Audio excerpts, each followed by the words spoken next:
돈은 어디로 향하는가? 탐욕과 환희, 절망이 교차하는 곳.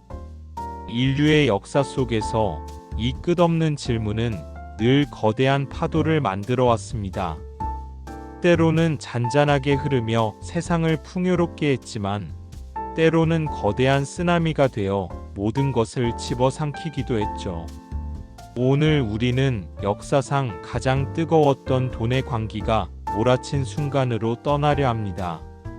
한때 세계에서 가장 총명했던 이성, 위대한 과학자 아이작 뉴턴마저 휩쓸려 천체의 움직임은 계산할 수 있어도 인간의 광기는 도저히 알 수가 없다고 탄식하게 만들었던 그 사건 속으로 18세기 초 영국, 때는 1720년.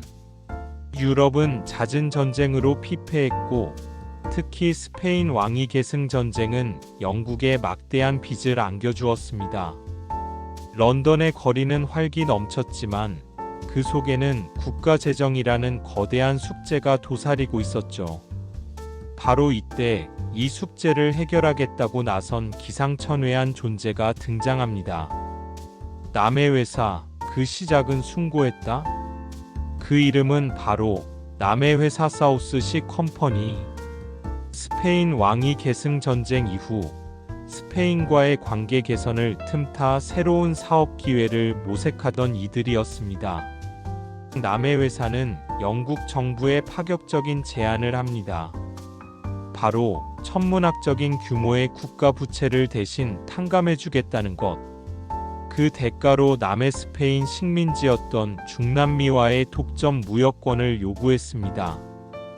당시 유럽 지도에 영국과 스페인 식민지를 연결하는 무역로로 듣기에는 합법적이고 웅장한 계획처럼 들렸습니다.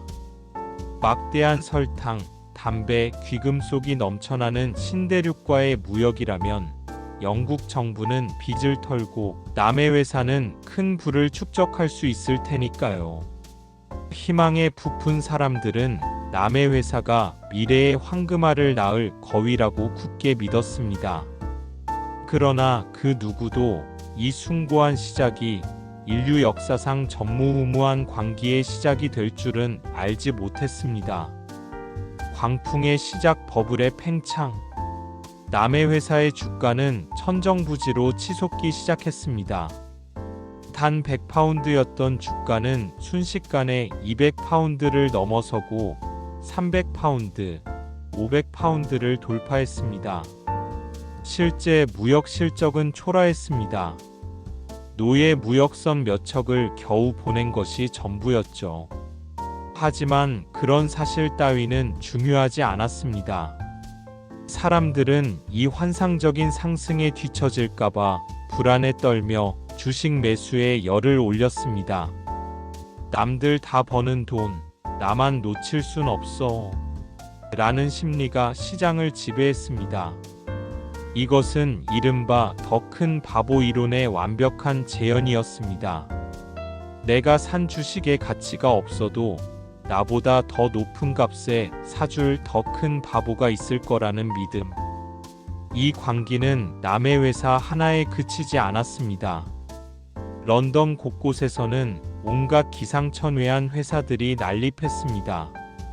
아무도 모르는 거대한 사업에 종사하는 회사, 사투리 고치는 기계를 판매하는 회사 등, 심지어 육탄으로 거대한 돌을 굴려서 옮기는 회사 같은 황당한 아이디어에도 돈이 몰렸죠.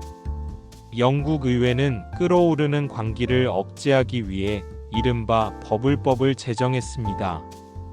남의 회사와 같은 왕실 헌장이 없는 회사의 주식 발행을 금지하는 법안이었습니다. 이 버블법이 거대한 버블 붕괴의 서곡이 될 줄이야. 당대 최고의 지성 아이작 뉴턴도 처음에는 남의 회사에 소액 투자하여 7,000파운드의 수익을 얻었습니다. 이 미친 시장은 오래가지 못할 것이라며 주식을 전량 매도했죠. 그러나 끊임없이 치솟는 주가를 보며 그는 결국 인간의 광기에 다시 휩쓸리고 맙니다. 뉴턴은 결국 남의 회사 주식을 더 높은 가격에 재매수했고, 리는 그의 평생 저축을 날리는 비극으로 이어졌습니다. 천체의 움직임은 계산할 수 있어도 인간의 광기는 도저히 알 수가 없다. 그 유명한 탄식은 바로 이 순간 그의 입에서 흘러나온 것이었습니다.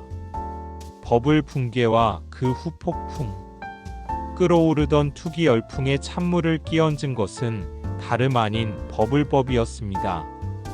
솟아오르던 주가 그래프가 뚝 떨어지는 그래픽 효과. 다른 버블 회사들의 주가가 법적으로 하락하기 시작하자 남의 회사 투자자들은 불안감을 느끼기 시작했습니다. 곧 주가 하락이 시작되었고 삽시간에 패닉이 런던을 덮쳤습니다. 사람들은 주식을 팔기 위해 아우성쳤지만 이미 때는 늦었습니다. 하루아침에 1000파운드까지 치솟았던 주가는 100파운드, 아니 50파운드 아래로 곤두박질 쳤습니다. 수많은 사람들이 거지가 되었고 귀족들의 대저택은 경매로 넘어갔습니다. 명문가들은 몰락했고 서민들은 목숨을 잃기도 했습니다. 국가 경제는 마비되었고 사회 전체는 충격과 절망에 빠졌습니다. 남의 회사 버블은 단순히 경제적 사건이 아니었습니다. 그것은 인간의 탐욕이 어떻게 개인과 사회 전체를 파괴할 수 있는지 보여준 처절한 역사였습니다. 이 끔찍한 경험은 영국 금융 시스템에 큰 변화를 가져왔습니다. 잉글랜드 은행의 중요성이 부각되었고 주식 시장에 대한 규제의 필요성이 강하게 대두되었죠. 역사가 주는 교훈. 300년 전의 남의 회사 버블. 과연 그 이야기는 그저 지나간 역사일까요? 우리는 오늘도 투자라는 이름으로 부의 광기를 마주하고 있습니다. 부동산, 코인, 주식 등 대상만 달라졌을 뿐, 더 큰 바보를 찾으려는 인간의 심리는 여전합니다. 역사는 반복되지 않는다고 하지만 인간의 탐욕은 늘 같은 길을 걷습니다. 남의 회사 버블이 우리에게 주는 가장 중요한 교훈은 바로 이것입니다. 탐욕을 경계하고 투자를 할 때는 냉철한 이성과 신중한 판단이 필수라는 것. 숨겨진 부의 역사. 다음 시간에는 또 어떤 흥미로운 이야기가 기다리고 있을까요? 더 알고 싶다면 구독, 좋아요 눌러주시고 알림 설정 부탁해요.